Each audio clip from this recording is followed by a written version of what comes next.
Despite economic collapse and environmental disaster, Iran continues to rearm at a furious pace, producing fuel for its ballistic missile program and other explosive devices, while reports show movement and construction near nuclear sites. And meanwhile, there was a temporary crisis in the Gaza Strip ceasefire after the IDF eliminated over 30 senior field operatives of Hamas, as well as knowledge centers and other strategic targets. This occurred in a series of intense airstrikes this week in retaliation for Hamas's violations of the ceasefire agreement. So, who are the terrorists that Israel eliminated because of the ceasefire violation?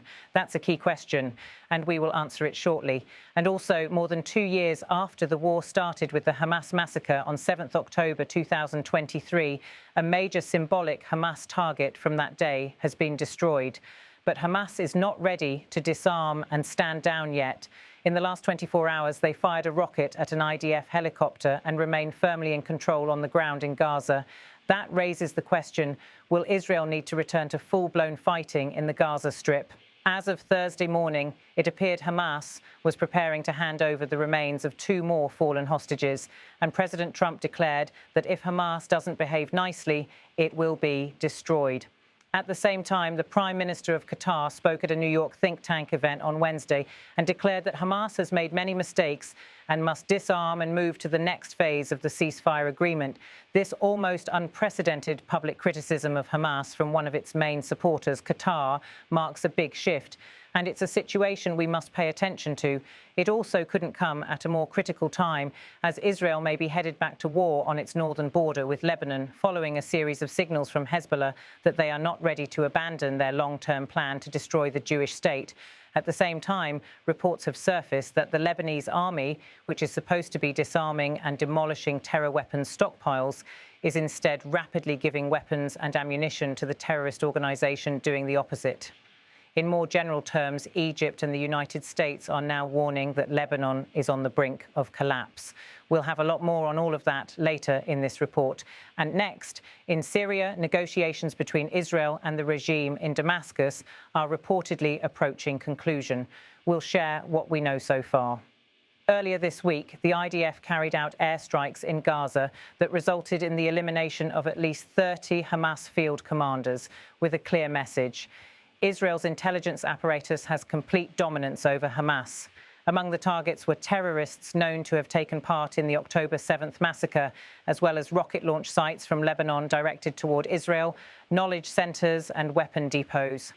At 10 a.m. on Wednesday, the ceasefire was renewed.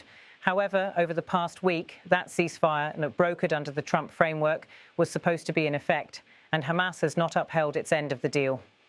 Hamas is stalling for the release of the remains of the fallen hostages. It's refusing to disarm, and it is massacring its domestic Palestinian opponents.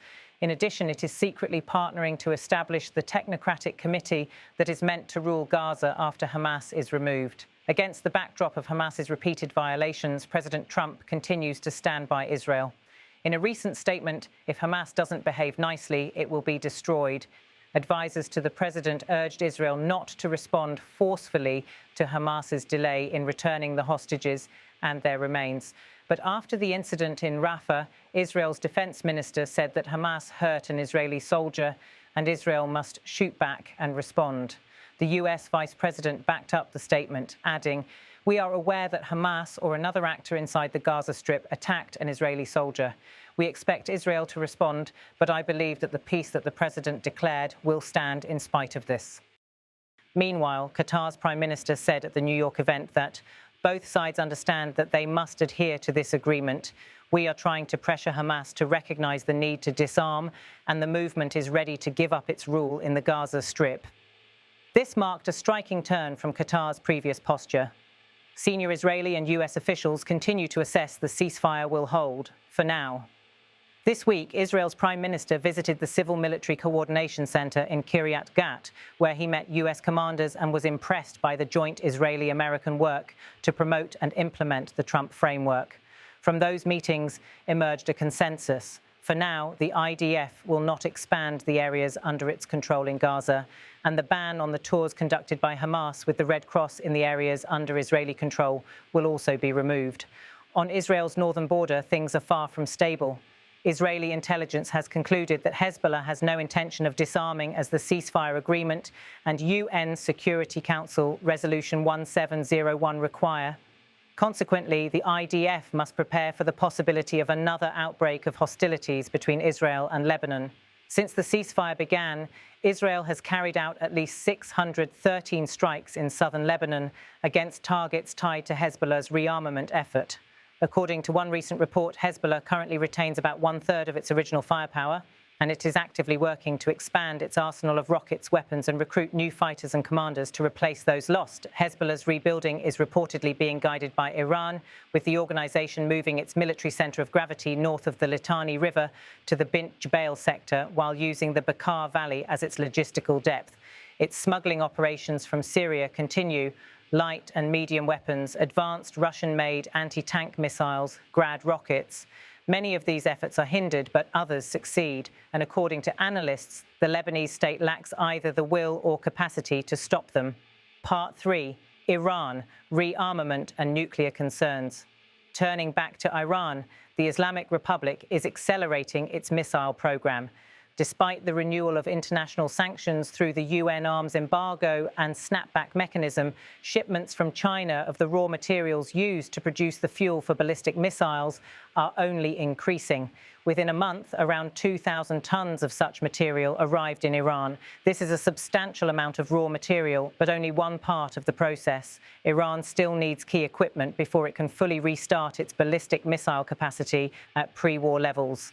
A researcher noted, "It's a lot, but before the war, Iran planned to produce something like 200 missiles a month, and now it must replace all the missiles that Israel destroyed and those it used." At the same time, there are no confirmed signs that Iran is currently rebuilding its uranium enrichment array or attempting to develop a nuclear weapon. But inspectors from the IAEA have identified via satellite imagery movements around the sites where enriched uranium stockpiles were stored, and Iran has cut off cooperation with the agency, meaning the monitoring capability is now weakened. As the dynamics on multiple fronts unfold, Gaza, Lebanon, Iran, one thing emerges clearly. Israel and its partners are operating with strategic patience, but also readiness. The pause in active expansion in Gaza, the lifting of certain restrictions, and the coordination with the United States all suggest an intention to carry out the Trump framework in phases. Yet the North and Iran remain tinderboxes. It's worth noting, while the rhetoric is strong, the next moves could be calibrated.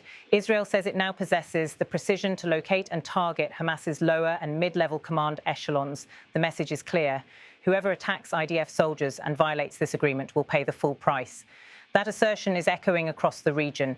The immediate horizon holds three key benchmarks: the remains of the fallen hostages and whether Hamas hands them over on schedule, whether the technocratic arrangement in Gaza advances or Hamas deepens its control, whether Hezbollah's rebuilding triggers a sharp Israeli response from the north.